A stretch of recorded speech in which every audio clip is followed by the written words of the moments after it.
Le FC Barcelone est à un tournant. Un tournant silencieux, mais dangereux. Parce que pendant que tout le monde parle du jeu, des jeunes, du style et des résultats, une bombe à retardement est en train de se former en défense. Imagine un instant, un Barça ambitieux, engagé sur plusieurs fronts, mais qui avance, sans filet derrière. Des blessures, des absences, des choix forcés, et une question qui hante les bureaux du club comme les supporters. Le Barça est-il suffisamment armé défensivement pour tenir toute la saison ? Aujourd'hui, on ne va pas parler de rumeurs inutiles. On va parler réalité, urgence et choix stratégiques. Parce que ce qui se joue maintenant pourrait définir la fin de saison et même l'avenir du projet. Depuis plusieurs semaines, la défense du FC Barcelone vit sous tension permanente. Et le point de départ de ce chaos porte un nom, Andreas Christensen. Le défenseur danois, pilier discret mais essentiel, est aujourd'hui hors course. Blessure sérieuse, absence longue, et surtout, vide immense dans l'axe. Christensen, ce n'était pas juste un défenseur parmi d'autres. C'était le joueur de l'ombre, celui qui ne faisait pas de bruit mais qui stabilisait tout. Lecture du jeu, relance propre, calme sous pression. Il incarnait cette fiabilité que Flick recherchait pour sécuriser son système. Son absence n'a pas seulement affaibli la défense. Elle a déséquilibré toute la structure de l'équipe. Et comme si cela ne suffisait pas, Christensen n'est pas le seul problème. Ronald Araujo, censé être le patron naturel de la défense, a lui aussi enchaîné les pépins. Retour progressif, gestion prudente, manque de continuité. Résultat, impossible de construire une charnière stable sur la durée. Un match, c'est Cubarsí. Un autre, c'est Eric Garcia. Parfois un bricolage, parfois un pari. Et à ce niveau, le bricolage se paye cash. Pau Cubarsí, parlons-en. Le jeune défenseur est une immense promesse. Personnalité, intelligence, maturité étonnante pour son âge. Mais soyons honnêtes, peut-on demander à un adolescent de porter la défense du Barça sur toute une saison ? La réponse est simple, non. Cubarsí doit apprendre, progresser, faire des erreurs. Mais il ne peut pas être la solution unique à une crise structurelle.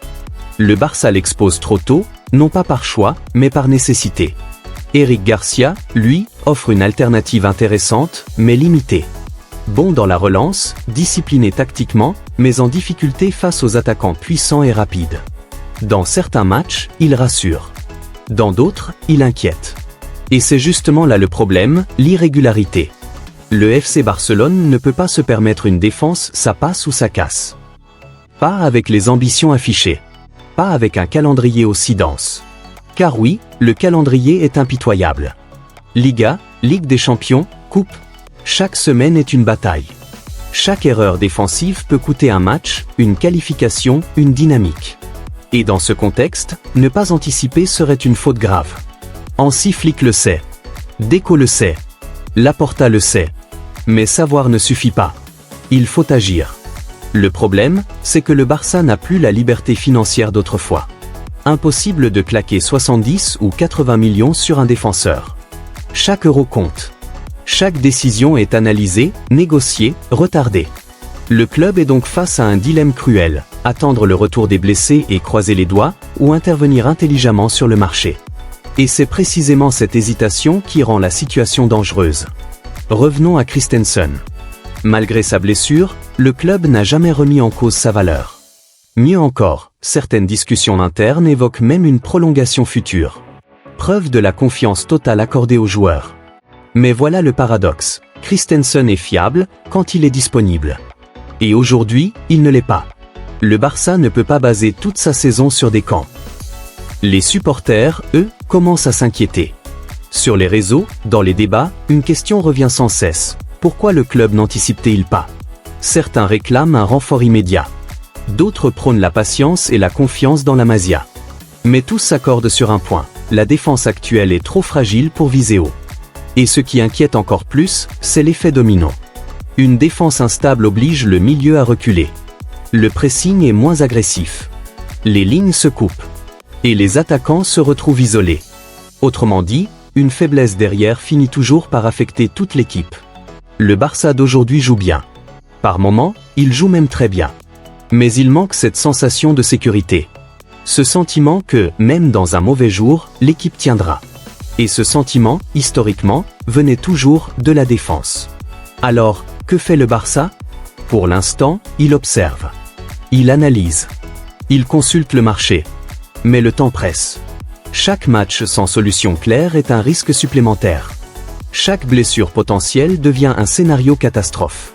Cette première partie nous montre une chose très claire. Le FC Barcelone n'a pas un problème ponctuel, il a un problème structurel en défense. Christensen blessé. Araujo incertain. Des jeunes talentueux mais exposés. Des solutions temporaires, jamais définitives. Et dans un club comme le Barça, cela ne peut pas durer. La question n'est donc plus si le Barça doit agir.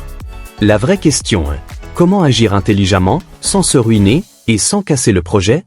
Et c'est exactement ce que nous allons analyser dans la deuxième partie. Parce qu'il existe une piste sérieuse. Un nom qui revient avec insistance. Un profil qui pourrait changer beaucoup de choses. Mais est-ce vraiment la bonne solution pour le Barça? Marc Guehi, alternative, stratégie, scénario possible. Parce qu'au FC Barcelone, on n'achète plus pour acheter. Chaque recrutement doit être utile, intelligent, et surtout compatible avec le projet. Et depuis quelques jours, un nom revient avec insistance dans les couloirs du Camp Nou. Un nom qui intrigue. Un nom qui divise. Un nom qui pourrait bien devenir le futur patron de la défense blaugrana. Marc Guehi. Marc Guehi, défenseur central anglais, actuellement à Crystal Palace. Un joueur qui n'a rien d'un hasard dans les radars du Barça. Pourquoi lui? Parce que son profil coche beaucoup de cases. D'abord, l'âge. Guehi est encore jeune, mais déjà expérimenté. Il a affronté la Premier League, ses attaquants puissants, ses rythmes fous, ses duels constants. Et il a tenu. Ensuite, le style. Ce n'est pas un défenseur brutal sans ballon. C'est un joueur propre, intelligent, capable de relancer sous pression. Un défenseur qui pense avant de tacler. Et ça, au Barça, c'est fondamental. Mais ce qui rend cette piste encore plus intéressante, c'est le contexte contractuel. Le Barça ne peut plus se permettre des transferts démesurés. Et Guehi représente une opportunité stratégique. Son contrat, sa situation, l'ouverture possible de Crystal Palace à négocier. Tout cela alimente l'idée qu'il pourrait arriver à un coût bien inférieur à sa valeur réelle. Pour un club sous contrainte financière, c'est exactement le type de coût recherché. Cependant, rien n'est jamais simple avec le Barça. Car Guehi n'est pas seul sur le marché. Et surtout, le Barça n'est pas seul sur Guehi. Des clubs anglais surveillent la situation. Des clubs puissants, riches, prêts à offrir plus. Et c'est là que le projet sportif devient décisif. Car Barcelone, malgré ses difficultés financières, reste un club unique. Un club où un défenseur peut devenir une référence mondiale. Un club où le style de jeu met en valeur les joueurs intelligents. La question est donc simple, Guehi est-il prêt à quitter la sécurité de la Premier League pour relever le défi Barça? Mais Marc Guehi n'est pas la seule option étudiée. Le Barça explore aussi d'autres pistes, plus ou moins accessibles. Parmi elles, des profils comme Nico Schlotterbeck. Un défenseur plus physique, plus direct, mais aussi plus coûteux et plus exposé médiatiquement. Un pari plus risqué financièrement. Il y a aussi l'option de joueurs déjà confirmés en Liga ou en Europe, mais souvent hors budget. Et puis, il y a la solution interne. Car le Barça reste le Barça. Et la Masia n'est jamais loin. Certains au club estiment que la solution pourrait venir de l'intérieur. Continuer à faire confiance à Cubarsí. Donner plus de responsabilité à Eric Garcia. Attendre le retour complet d'Araujo. Et compter sur Christensen à long terme. C'est une option. Mais c'est aussi un pari. Un pari risqué dans une saison où chaque point compte. Hansi Flick, lui, observe attentivement. Son football demande une défense haute, compacte, agressive mais disciplinée. Il a besoin de centraux capables de défendre en avançant, pas en reculant. Et dans ce système, l'erreur individuelle est fatale. C'est pour ça que Flick pousse pour un renfort fiable. Pas forcément une star. Mais un joueur prêt, solide, constant. Un joueur qui rassure. Et c'est là que Marc Guehi revient au centre du débat. Car Guehi n'est pas un défenseur spectaculaire. Il ne fera pas de gestes faux. Il ne fera pas la une pour des dribbles. Mais il fera ce que le Barça cherche désespérément, stabiliser. Stabiliser une défense instable. Stabiliser un collectif jeune. Stabiliser un projet encore en construction. Maintenant, parlons scénario. Scénario numéro 1, le Barça passe à l'action rapidement. Guehi arrive, s'intègre progressivement, et forme une rotation solide avec Araujo, Christensen et Cubarsí. La défense respire. Le collectif aussi. Scénario numéro 2, le Barça attend. Mise sur les retours de blessures. Pas de renfort immédiat. Un pari assumé, mais dangereux. Scénario numéro 3, une autre opportunité apparaît.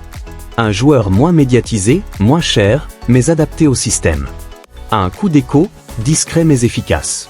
Quelle que soit l'option choisie, une chose est sûre, le Barça n'a plus le droit à l'erreur. Chaque décision aura des conséquences sportives, économiques et symboliques. Car recruter mal aujourd'hui, c'est payer demain. Et ne pas recruter quand il le faut, c'est parfois encore pire. Les supporters le sentent. Ils voient le potentiel de l'équipe. Ils voient la qualité du jeu. Mais ils sentent aussi la fragilité. Et cette fragilité, elle se situe derrière. Alors oui, Marc Guehi n'est pas encore un joueur du Barça. Mais le simple fait que son nom circule aussi fortement est un signal. Un signal que le club a compris. Un signal que l'urgence est réelle. Un signal que la défense est devenue la priorité absolue. Le FC Barcelone est à la croisée des chemins. Soit il sécurise son avenir défensif. Soit il continue à avancer sur un fil. Et dans le football moderne, marcher sur un fil, ça finit souvent par une chute. Maintenant, la balle est dans le camp du club. Mais aussi dans celui des supporters. Et toi, qu'en penses-tu? Marc Guehi est-il le bon choix pour le Barça? Faut-il recruter maintenant ou attendre?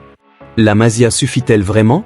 Si cette analyse t'a plu, like la vidéo, abonne-toi à la chaîne, active la cloche pour ne rien rater de l'actu Barça, et surtout, donne ton avis en commentaire, je lis tout.